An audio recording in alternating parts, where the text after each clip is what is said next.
অসম প্রদেশ কংগ্রেসের নির্দেশে শিক্ষক দিবসকে গুরু প্রণাম দিবস হিসেবে পালন করে কাছাড় জেলা কংগ্রেস। এদিন জেলা কংগ্রেসের সভাপতি অভিজিৎ পালের নেতৃত্বে এক প্রতিনিধি দল জেলার বেশ কয়েকজন প্রবীণ শিক্ষকের বাড়িতে গিয়ে উত্তরীয় পরিয়ে স্মারক তুলে দিয়ে সম্মাননা জানান। সংবর্ধিত শিক্ষকদের মধ্যে রয়েছেন ডক্টর অমলেন্দু ভট্টাচার্য, কমলেন্দু ভট্টাচার্য, অশেষ ভট্টাচার্য, তুষার দেব, কানন ঘোষ, সঞ্জীব দেব লস্কর, গৌতম দত্ত, তপোধীর ভট্টাচার্য, তমাল রায় সহ মোট 11 জন প্রবীণ শিক্ষককে সম্বর্ধিত করে জেলা কংগ্রেস। ব্যুরো রিপোর্ট, সোনার বাংলা সংবাদ। ধন্যবাদ জানাই জেলা কংগ্রেসের অভিজিৎ এবং আমার খুবই প্রিয় মানুষ সুজনবাবু এবং আমার যারা ছাত্ররা এখানে এসছেন।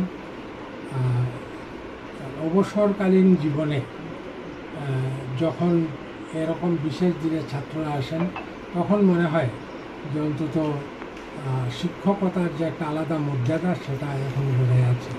আর ছাত্রছাত্রীদের উদ্দেশ্যে একটা কথাই বলবো যে স্বপ্ন নিয়ে তারা বিভিন্ন শিক্ষা প্রতিষ্ঠানে ভর্তি হয়েছে সেই স্বপ্ন তাদের সফল হোক।